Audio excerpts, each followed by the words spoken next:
Very good afternoon friends. दोस्तों, आज हम डिस्कस करने जा रहे हैं अपने कॉर्पोरेट कंसेप्ट क्लासेस के इस सेशन में कंपनीज एक्ट के तहत जो ऑडिटर के प्रोविजंस हैं, जो उनके अपॉइंटमेंट, उनके रेम्युनरेशन, इन सारी चीजों, उनके स्कोप, सारी चीजों से रिलेटेड डिस्कशन हम लोग करने जा रहे हैं। दोस्तों, ऑडिटर्स के बारे में डिस्कशन करने से पहले एक चीज मैं यहाँ पे डिस्कस करना चाहूंगा कि ऑडिट का मतलब होता क्या चीज है, क्योंकि एक्चुअली ऑडिट का मतलब होता क्या है। ऑडिट का मतलब जो है ये एक टर्म ऑडाइड है, उससे आया है, जिसका मतलब होता है सुनना, यानी कि जो सुनने वाला होता है उसे हम ऑडिटर कहते हैं। दोस्तों, ऑडिटर जो सुनने वाला होता है, इसका मतलब क्या होगा? क्या वो आपकी सारी बातों को सुनेगा, उसे आप ऑडिटर कहते हो, या वो किसी स्पेसिफिक मैटर के रिलेटेड जो बातों को सुनता है उसे कहते हो? सिर्फ सुनने तक का ही उसका काम आज के डेट में रह गया है। तो फ्रेंड्स, ये जो बेसिक टर्म है ऑडाइट, इसका मतलब तो सुनना होता है, यानी कि आप अपने किसी चीजों के बारे में, किसी जैसे सपोज करें कि आप अपने फाइनेंशियल स्टेटमेंट या आप अपने कंपनी के ऑपरेशन के बारे में बताना चाहते हो, या आप अपनी फैमिली के बारे में बताना चाहते हो, या कोई भी चीज है, उस चीजों को सुनना और उसके बाद उसमें से कोई सॉल्यूशन देना, ये चीज जो है सो इनका ऑडिटर का पहले काम हुआ करता था। लेकिन in due course of time जो ऑडिटर से रिलेटेड प्रोविजंस हैं वो चेंज हुए, और आज के डेट में हम जो कंपनीज एक्ट की बात कर रहे हैं, तो कंपनीज एक्ट के हिसाब से डिफरेंट टाइप के ऑडिटर होते हैं।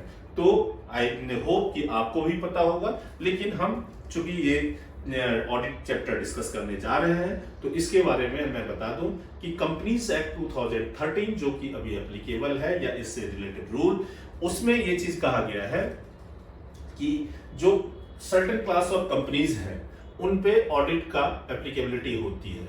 ऑडिट की एप्लीकेबिलिटी, अब ये क्या सभी ऑडिट जो है सर्टेन क्लास ऑफ कंपनीज पे ही एप्लीकेबल है, या कोई स्पेसिफिक ऑडिट में जो है वो सर्टेन क्लास ऑफ कंपनीज पे एप्लीकेबल है और बाकी पे जो नहीं है?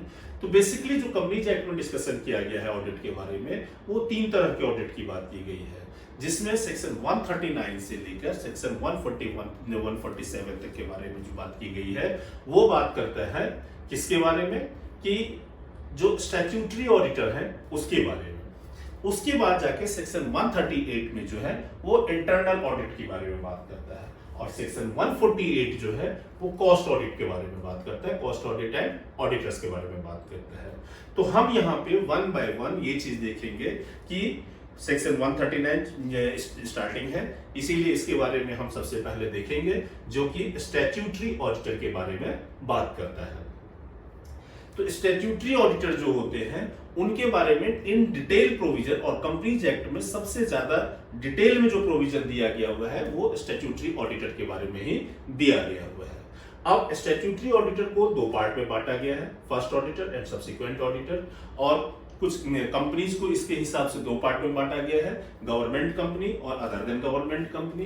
कारण दोनों के प्रोविजंस जो है थोड़े से डिफरेंट है, टू सम एक्सटेंट ये सारा मिलता जुलता है, लेकिन दोनों के प्रोविजंस जो है थोड़े से डिफरेंट है, खास करके अपॉइंटमेंट और रेम्युनरेशन और रिमूवल के रिगार्डिंग। इसके अलावा कॉस्ट ऑडिटर जो है, कॉस्ट ऑडिटर के प्रोविजन जो है वो सिर्फ एप्लीकेबिलिटीज ऑफ कॉस्ट ऑडिट, क्योंकि कॉस्ट ऑडिटर के अपॉइंटमेंट की बात कहीं पे नहीं की गई है। यहाँ पे बात क्या किया गया है? कॉस्ट ऑडिट या कॉस्ट रिपोर्ट के लिए, जहां पे कॉस्ट से रिलेटेड है, कॉस्ट ऑडिट से रिलेटेड टर्म है, वहां पे कॉस्ट ऑडिटर की जरूरत पड़ेगी। इसके अलावा इंटरनल ऑडिटर है। इंटरनल ऑडिट जो है वो स्पेसिफिक क्लास ऑफ कंपनीज है, उन्हीं पे एप्लीकेबल होता है। And besides that secretarial audit है। सेक्रेटेरियल ऑडिट जैसे कि नाम है कि ये कंपनी सेक्रेटरीज से मेनली रिलेटेड है, तो ये भी जो है स्पेसिफिक क्लास ऑफ कंपनीज है, उन्हीं पे एप्लीकेबल होता है। तो आइए हम सबसे पहले जो है डिस्कस किसके बारे में करते हैं। सबसे पहले हम डिस्कस करते हैं स्टैट्यूटरी ऑडिटर के बारे में। तो स्टैट्यूटरी ऑडिटर, जैसा कि मैंने आपको कहा कि 2 पार्ट में बढ़ता है, कि government company, other than government company. तो सेक्शन 139 सब सेक्शन 6 जो है वो अदर देन गवर्नमेंट कंपनी की बात करता है। यदि एक जस्ट हम देखें तो सेक्शन 139 जो है वो अपॉइंटमेंट ऑफ ऑडिटर की बात करता है। Section 140 removal, resignation of auditor and giving of special notice. Section 141 eligibility, qualification and disqualification of auditors, 142 remuneration of auditors, 143 powers and duties of auditors and auditing standards, 144 auditors not to render certain services, यानी कि auditor पे कुछ restrictions लगाए गए हैं। Section 145 auditor to sign audit reports, ये उनकी responsibilities की बात कर रहा है। 146 auditors to attend general meeting, ये भी इनके रोल में जो है सो आते हैं। 147 पनिशमेंट फॉर कंट्रावेंशन, और इससे रिलेटेड चैप्टर 10 में जो है, ये चैप्टर 10 में ये सारे सेक्शन है और रूल है companies audit and auditors rules 2014। तो ये इतने सारे प्रोविजन यानी सेक्शन 139 से सेक्शन 147 तक और companies audit and auditors rule 2014 जो है, ये स्टैट्यूटरी ऑडिटर के लिए एप्लीकेबल होते हैं। तो आइए हम अब सबसे पहली बात जो कर रहे थे, appointment of first auditor for other than government company, जिसका प्रोविजन दिया हुआ है सेक्शन 139 सब सेक्शन 6 में। तो ये कह रहा है कि first auditor of the company जो होगा वो इनकॉर्पोरेशन से with in 30 days board of directors की मीटिंग में अपॉइंट किए जाएंगे। बोर्ड ऑफ डायरेक्टर्स जो होंगे वो 13 डेज में जो है ना, इनकॉर्पोरेशन के 30 दिन के अंदर में, यदि इन्होंने बोर्ड ऑफ डायरेक्टर ने नहीं किया, इन दैट केस क्या चीज कहता है कि विद इन 90 डेज और शेयर होल्डर्स जो होंगे वो जो है सो कंपनी के रजिस्ट्रेशन के विद इन 90 यानी 30 प्लस 90 डेज, पहले 30 दिन तक का टाइम रहेगा किसके पास, बोर्ड ऑफ डायरेक्टर्स के पास, कि उन्हें जो है ऑडिटर अपॉइंट करना है। यदि वो उस 30 दिन के अंदर में बोर्ड ऑफ डायरेक्टर्स ने ऑडिटर अपॉइंट नहीं किया तो उसमें फिर फर्दर 90 डेज का टाइम मिलेगा, शेयर होल्डर्स ईओजीएम करके ऑडिटर्स अपॉइंट करेंगे। इनका जो टेन्योर होगा, such auditor shall hold office till the conclusion of first annual general meeting, जब पहला एजीएम होगा, और एजीएम होगा नहीं, उसका जब कंक्लूजन होगा तब तक के लिए फर्स्ट ऑडिटर का अपॉइंटमेंट हो जाएगा। इसके बाद फिर कहते हैं subsequent appointment of subsequent auditor. भाई पहला ऑडिटर तो आपने अपॉइंट कर दिया, उसका टर्म भी फिक्स कर दिया कि जिस दिन रजिस्ट्रेशन के 30 दिन या 90 दिन के भीतर में अपॉइंट हुआ और जिस दिन से अपॉइंट हुआ वहां से फर्स्ट एजीएम के कंक्लूजन तक का इनका टेन्योर रहेगा। अब सब्सिक्वेंट ऑडिटर की यदि बात करें तो सब्सिक्वेंट ऑडिटर जो है वो सेक्शन 139 सब सेक्शन 1 में दिया गया है कि at the first annual general meeting appoint an individual, सारी कंपनी को करना है, और a firm as auditor who shall hold office from the conclusion of that meeting till the conclusion of 6th annual general meeting and thereafter till the conclusion of every 6th meeting. यानी कि subsequent auditor जो appoint होंगे वो कब तक के लिए appoint होंगे कि जिस दिन एजीएम हुआ उस एजीएम से अगले 5 साल तक के लिए, यानी कि फर्स्ट एजीएम में जो आपने अपॉइंट किया उसके बाद अगले 5 साल तक के जो 5वां एजीएम, अगला 5 साल के बाद यानी 6ठा एजीएम जो होगा उसके कंक्लूजन तक के लिए ये अपॉइंट किए जाएंगे। और कह रहे meeting till the conclusion of 6 and there, और उसके बाद till the conclusion of every 6 meeting, यानी कि एक बार में 5 साल का जो है सो, और फिर उसके बाद 6 साल का टर्म जो है सो यहाँ पे रहेगा। कंडीशन ऑफ अपॉइंटमेंट क्या है, अपॉइंटमेंट करने से पहले रिटन कंसेंट लेना पड़ेगा उस ऑडिटर का, सर्टिफिकेट उस ऑडिटर से लेना होगा कि यदि अपॉइंटमेंट किया जाता है तो उनका कोई डिस्क्वालिफिकेशन नहीं है और वो ऑडिटर के अपॉइंटमेंट के लिए जो सेक्शन 141 में क्राइटेरिया दिया हुआ है उस सभी को फुलफिल कर रहे हैं। दूसरी बात है क्या कि ऑडिटर को तो ऑब्वियसली कंसेंट लिया जाता है, तो फिर उसके बाद अपॉइंटमेंट होगा। कंपनी जो है सो यहाँ पे क्या करेगी, ऑडिटर को इन्फॉर्म करेगी और रजिस्ट्रार ऑफ कंपनी के साथ विद इन 15 डेज में ADT 1 फाइल कर देगी। तो ये था एडिटर के अपने जो अदर देन गवर्नमेंट कंपनी है उसमें फर्स्ट और सब्सिक्वेंट ऑडिटर के अपॉइंटमेंट का तरीका। Manner and procedure of selection of appointment of auditors, तो ये अब रूल 3 की बात कर रहे हैं। ये तो हमने सेक्शन में देखा, रूल 3 क्या कहता है। In case of company refer to constitute an audit committee, हमने देखा कि ऑडिट कमिटी कुछ कंपनीज पे मैंडेटरी है, जिसमें कि हमने क्या चीज देखा कि उनका टर्नओवर होगा, उनका पेड अप शेयर कैपिटल होगा, और या और जो है उसमें आउटस्टैंडिंग लोन और बोरिंग्स की बात करते हैं, वो सारी चीजें हमने देखा वहां पे कि 10 करोड़ 100 करोड़ और 50 करोड़ की बात की गई हुई है। तो जिस उन कंपनीज में अनलिस्टेड पब्लिक कंपनी है या लिस्टेड कंपनी है जिसमें तो कोई क्राइटेरिया नहीं है, बस वो लिस्टेड है, इतना ही उसका क्राइटेरिया है, तो उन केसेस में हमें क्या है ऑडिट कमिटी अपॉइंट बनानी कंस्टिट्यूट करनी पड़ती है। तो जिन कंपनीज में ऑडिट कमिटी कंस्टिट्यूट की जाती है तो ऑडिट कमिटी के फंक्शन में भी हमने देखा था कि उनकी प्राइम रिस्पॉन्सिबिलिटी है ये कि ऑडिटर को अपॉइंट करेंगे, उनके रेम्युनरेशन से सारी चीजों से रिलेटेड होगा। तो ऑडिट कमेटी यहाँ पे रिकमेंड करेगी कि कमिटी कि किसी ऑडिटर के अपॉइंटमेंट के लिए कि कौन कोई इंडिविजुअल या फर्म ऑडिटर अपॉइंट होंगे।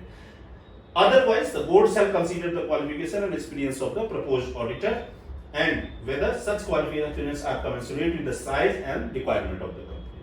Committee या board shall consider any pending proceeding relating to professional matters of conduct against the proposed member before the ICAI or any competent authority or any court. In case audit committee is required, the committee shall recommend the name of auditor to the board for consideration. Otherwise, the board shall consider and recommend them as auditor to the members in the AGM for appointment.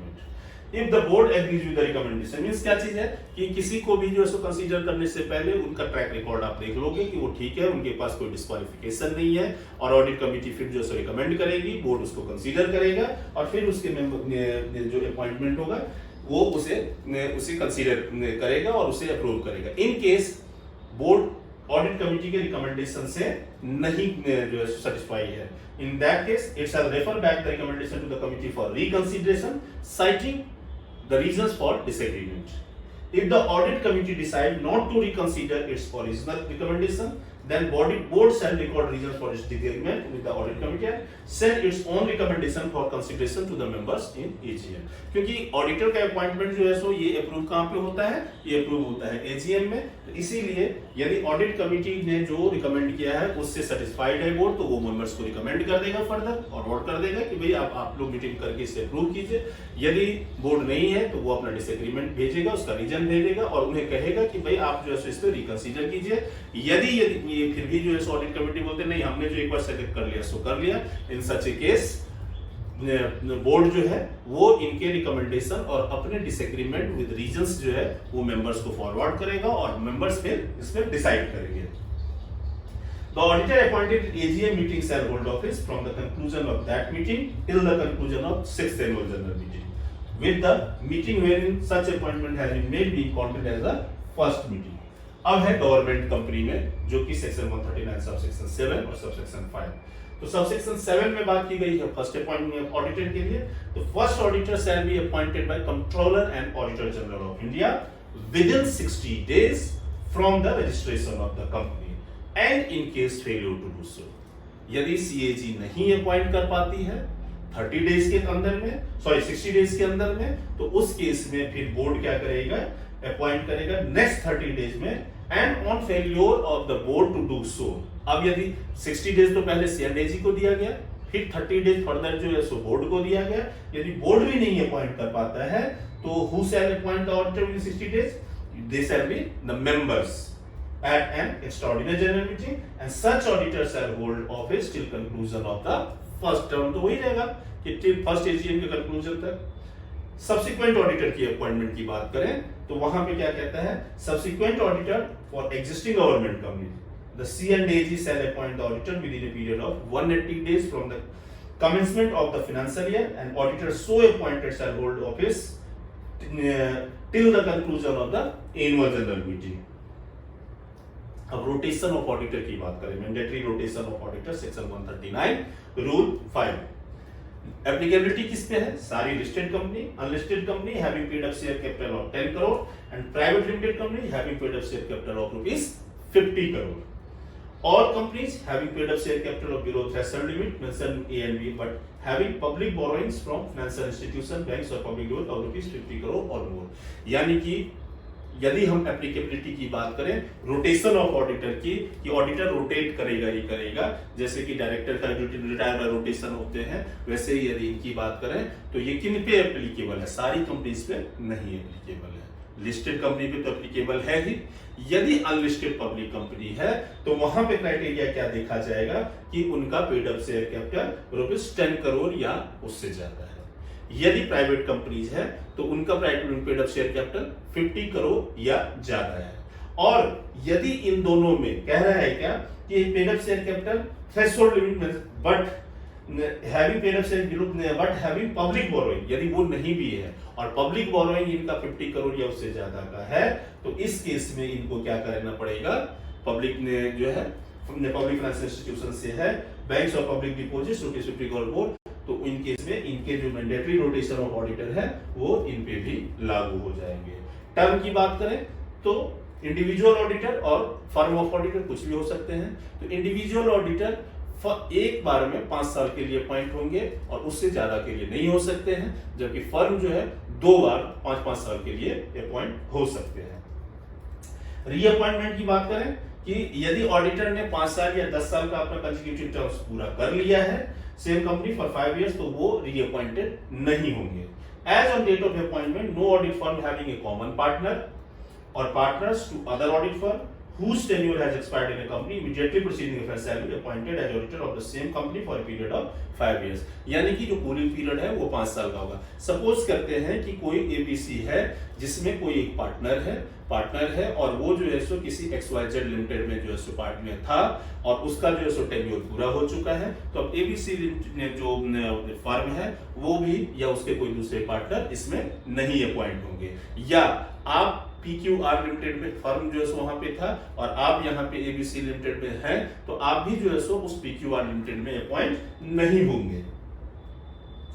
Section 139(2) rotation of auditor की बात करें, can provide for following by passing institution resolution in the audit if the auditing partner and his team shall be rotated at such interval as may be resolved by the members or the audit shall be conducted by more than one auditor। यानी कि ये additional provision है। कहता है क्या कि यदि suppose करें कि कोई फर्म जो है वो किसी कंपनी के लिए अपॉइंट होता है, तो उसमें ये लिख सकता है कि भाई यदि आपके यहाँ पे 10 पार्टनर है तो आपने या 5 पार्टनर है या 3 पार्टनर है, तो हर बार कोई दूसरा पर्सन ऑडिट करने आएगा। ऑडिट जो है वो एक से ज्यादा ऑडिटर्स के थ्रू भी जो सो हो सकता है। Rotation of auditors on expiry of their term, section 139(4) rule 6 of the company audit and auditors rule. ये क्या कहता है, can rotation of auditors on expiry of auditors term, the same procedure will be followed as required for appointment of auditors। For the purpose of rotation, कोई 5 year और 10 year को जो हम लोग ध्यान रखेंगे। Incoming auditor, audit firm shall not be eligible if firm is with the outgoing auditor, audit firm, जिसको कि हमने डिस्कस किया कि यदि उस ऑडिटर का जो फर्म जो है वो है ऑडिटर या वो फर्म ने जो है ना वो फर्म ऑडिट में appoint means for example clearly कि सपोज X ABC लिमिटेड में है और ABC लिमिटेड जो वहां पे ऑडिटर था तो X भी नहीं एलिजिबल होगा, या ABC या X था ऑडिटर और ABC लिमिटेड में वो पार्टनर्स है तो ABC लिमिटेड भी नहीं होगा। यानी कि जो ऑडिट फर्म होगा वो फर्म भी नहीं होगा अपने ऑडिटर की वजह से, या ऑडिटर भी अपने फर्म की वजह से उस जगह पे नहीं अपॉइंटेड हो सकता है। Where company has appointed one more person as joint auditors, the company may follow the rotation of auditors such that both or all of the joint auditors as the case do not complete their term in the same year।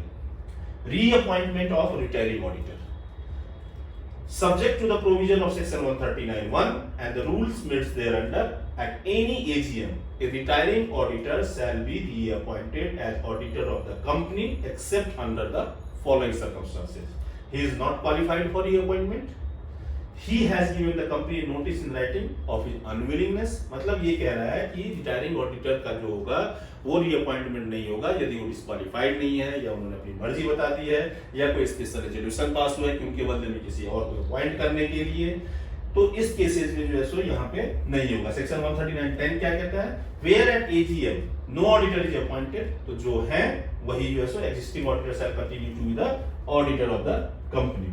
Casual vacancy in the office of director, यदि ये resignation की वजह से होता है, the board of company shall have power to fill the casual vacancy in the office of director within 30 days। In case casual vacancy has occurred due to resignation of the auditor, should also be approved by the company general meeting convened within 3 months of the recommendation of the board, and auditor shall hold office till the conclusion of next AGM। Government company case में such vacancy should be filled by C&AG within 30 days। In case of C&AG does not fill the vacancy, the board of directors shall fill the vacancy within 30 days। यानी कि 30 plus 30। Appointment of auditor to fill casual vacancy shall be made after taking into account the recommendation of the audit committee।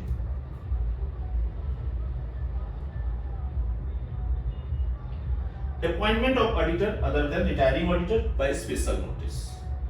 Special notice shall be required, special notice के लिए 14 दिन का notice दिया जाता है। For a resolution at an AGM as auditor a person other than retiring auditor or providing expressly that a retiring auditor shall not be reappointed if retiring auditor has not completed a, देखिए ये जो provisions है कि जो सो आपको क्या auditor को appoint करना है, रीअपॉइंट करना है, तो ये सारी तब होती है क्योंकि यदि इनका टर्म नहीं पूरा हुआ है तब ये प्रोविजंस एप्लीकेबल होते हैं कि आपको नोटिस देना है, आपको एजीएम में बताना है। यदि जिनका टर्म पूरा हो गया तो ऑब्वियसली नहीं अपॉइंट होंगे क्योंकि सेक्शन 139 में स्पेसिफिकली ये लिखी हुई है बात। Such representation should be a reasonable length and not too long. Circulation to members, it should not be received by the company too late, and auditor may require the company to read out the representation in the meeting if it is not so notified the members because it was too late for because of company's fault. Following points are relevant for the purpose of special notice. अब ये देखिए ये क्या-क्या जरूरी है। Company on receipt of special notice for removing auditor should forthwith send a copy of the same to the retiring auditor. If auditor makes a representation in writing to the company and requests its notification to the members, the company shall state the fact of representation by the auditors by in any notice of resolution, send a copy of resolution to members to whom notice of meeting is sent. If the copy of it is not so sent, copy thereof should be filed with the registrar. Should be of reasonable length. It should not be received by the company too late. If the tribunal is satisfied on an application either of the company or any aggrieved person that the right conferred by this subsection are being abused by, then the copy of the representation may not be sent and representation need not be read out at the meeting. सीधी सी बात है कि representation यदि नहीं लगता है कि पढ़ने लायक है तो वो रिप्रेजेंटेशन नहीं पढ़ा जाएगा। ट्रिब्यूनल को लगता है कि कोई रिप्रेजेंटेशन की जरूरत नहीं है तो किसी को नहीं दिया जाएगा, ना ही उसे पढ़ा जाएगा। तो ये हमने ऑडिटर के अपॉइंटमेंट की बात की। तो अब थोड़ा सा जो है मैं बता दूं कि आपको कहां पे इंटरनल ऑडिटर और कॉस्ट ऑडिटर की अपॉइंटमेंट है। तो कॉस्ट ऑडिटर के लिए सिंपली एक ही चीज है कि कॉस्ट ऑडिटर उस जगह पे अपॉइंट होते हैं कि जिस कंपनी में दो सेक्टर में कॉस्ट ऑडिट या कॉस्ट रिपोर्ट की जरूरत होती है। तो कॉस्ट ऑडिट की कहां पे जरूरत होती है? यदि आपका टर्नओवर 50 करोड़ या उससे ज्यादा का जो है सो होता है, और वो भी कब कि इंडिविजुअल प्रोडक्ट का जो है यदि एक से ज्यादा प्रोडक्ट आपके हैं तो 25 करोड़ का टर्नओवर होना चाहिए और इन टोटलिटी 50 करोड़ का। और कॉस्ट रिपोर्ट की जरूरत कब पड़ती है? जब यदि आपका जो है टर्नओवर 35 करोड़ का होता है, तो उस केस में आपको कॉस्ट ऑडिटर की अपॉइंटमेंट की जरूरत पड़ती है। Where this is provided under section 148। और सेक्शन 138 क्या कहता है कि लिस्टेड कंपनी में, पब्लिक कंपनी में और प्राइवेट कंपनी जहां पे टर्नओवर 200 करोड़ या उससे ज्यादा होता है तो वहां पे इंटरनल ऑडिटर की जरूरत पड़ेगी। तो आपको इंटरनल ऑडिट के जो सेक्शन 138 में दिया हुआ है वो क्या कहता है कि सारी लिस्टेड कंपनीज में, फिर अनलिस्टेड कंपनीज में जो पब्लिक कंपनी है वहां पे पेड अप शेयर कैपिटल इनका 50 करोड़ या उससे ज्यादा होना चाहिए, टर्नओवर 200 करोड़ या उससे ज्यादा होना चाहिए, या आउटस्टैंडिंग लोन्स एंड बोरोइंग्स जो है फ्रॉम बैंक्स पब्लिक फाइनेंस से वो 100 करोड़ या उससे ज्यादा होना चाहिए। तो और प्राइवेट कंपनी के केस में कह रहा है कि टर्नओवर 200 करोड़ से ज्यादा होना चाहिए और आउटस्टैंडिंग लोन्स बोरोइंग्स 100 करोड़ का होना चाहिए। यानी कि प्राइवेट कंपनी के केस में पेड अप कैपिटल की जो रिक्वायरमेंट है पब्लिक कंपनी के लिए वो नहीं है। तो इंटरनल ऑडिट के केस में क्या रिक्वायरमेंट है इंटरनल ऑडिटर के लिए? कि सिंपल सी है कि सभी लिस्टेड कंपनी में, अनलिस्टेड पब्लिक कंपनी जिसमें टर्नओवर है, पेड अप शेयर कैपिटल है, आउटस्टैंडिंग लोन्स एंड बोरोइंग है। टर्नओवर कितना है इनका? 200 करोड़ का है। आउटस्टैंडिंग लोन्स एंड बोरोइंग्स कितना है?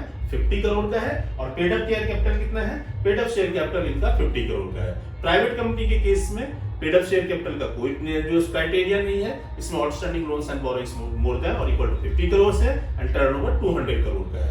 तो ऐसे केसेस में क्या चीज है कि आउटस्टैंडिंग डिपॉजिट्स की बात यदि हम करें तो आउटस्टैंडिंग लोन्स एंड डिपॉजिट्स जो है 100 करोड़ का है, वो प्राइवेट कंपनी और पब्लिक कंपनी दोनों ही केसेस में, और टर्नओवर 200 करोड़ का केस है। इसके केस में क्या चीज है?